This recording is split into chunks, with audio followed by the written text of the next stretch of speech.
Welcome to Mind Your Business LLC Recareering and Rebranding Business Forum with Kathleen Driver, Part 1. Welcome. I am Kathleen Driver, and I am the owner of Mind Your Business LLC, and I'm a business coach.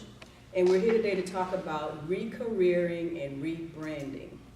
So let's just jump right into some of the facts about why we're talking about recareering and rebranding. If you're 45 to 50 plus, your age matters a whole lot to corporate employers. They think that once we're in our mid-40s and early 50s and even in our 60s, that we don't have as much energy as they do to perform the same job. They think that we, at our age, cost the company more in insurance and benefits. They think that we don't know the latest technology, which we know may not always be the case, because I'm an IT professional and I'm in my 50s and I think I can outshine some folks in their 20s and 30s, so we know that also may not be the truth. They think that at our age we resist new ideas, so what does that mean for us in terms of recareering? That means if you're considering starting a business, people don't really care how old you are. What do they care about? They care about the quality of the goods and services that you promise to sell them. So that gives you a rich advantage. The New York Times says, this is the New York Times, they said that in 2005, 51% of women said they were living without a spouse. That was such a staggering statistic for me. And this went viral on the internet. This was such a staggering statistic for me, I started to do a little bit more research. So the ABC News reported, based on the 2010 census, that marriage was declining. 48% of all households only include a married husband and a wife. Again, a staggering statistic for me as a woman and as a single woman. So I started to do my own research. So I went to the 2010 census, and I did a calculation, and I think I'm pretty close. Based on the 2010 census, 51% of women are still living without a spouse. So what does that ultimately mean? That ultimately means that we, and I'm just speaking for single women, we're responsible for ourselves financially. So my message to you is, if you're a single woman and you're 45 to 50 plus, one alternative to corporate America is to start your own business. And that doesn't mean you give up corporate America altogether. That means that you're taking control of your financial situation. So let's go back to that word, recareer. What does that really mean?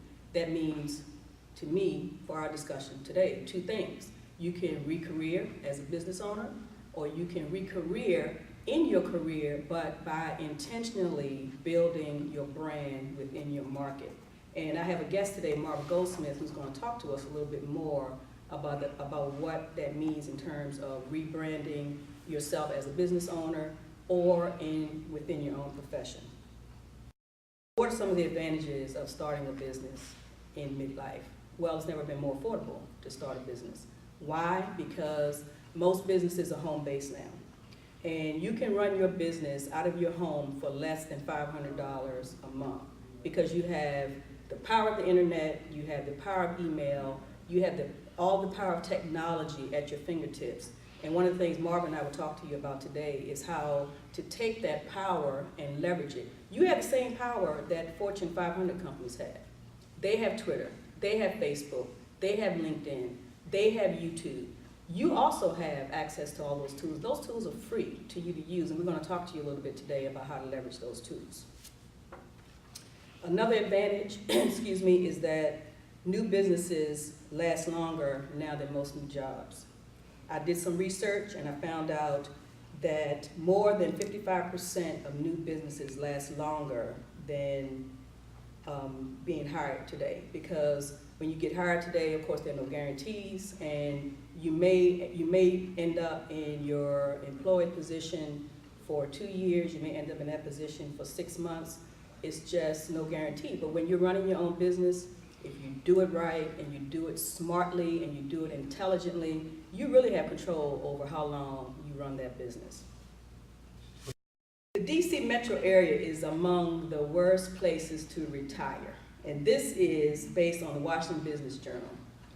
The DC metro area is behind San Diego, Honolulu, Los Angeles, and New York City as one of the worst places to retire. DC area is ranked number 4 in terms of business growth. So that made me feel good as a business owner. Then I found out that there's a recent Bloomberg report that just came out that says that Maryland ranks number 1 and Virginia ranks number 4 to start a small business. So guess what? I'm loving that. So as a business owner, again, continue my research, and this is kind of what solidified it for me as a business owner and as a person that coaches small businesses. The New York Times named Washington, D.C. as one of the top 46 places to visit. So what does that mean? Business opportunities, all day and all night.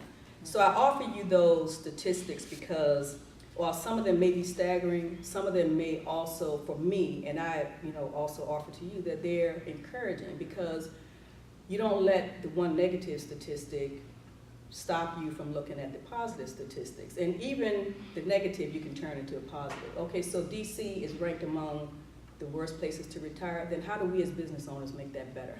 What can we do as business owners? What can we do to create services and products and those things that will make it more affordable and more attractive for people to retire? Thank you for joining us today. Join us for segment 2 to hear more about rebranding. And don't forget to connect with us on LinkedIn, connect with us on Facebook, follow us on Pinterest, and follow us on Twitter.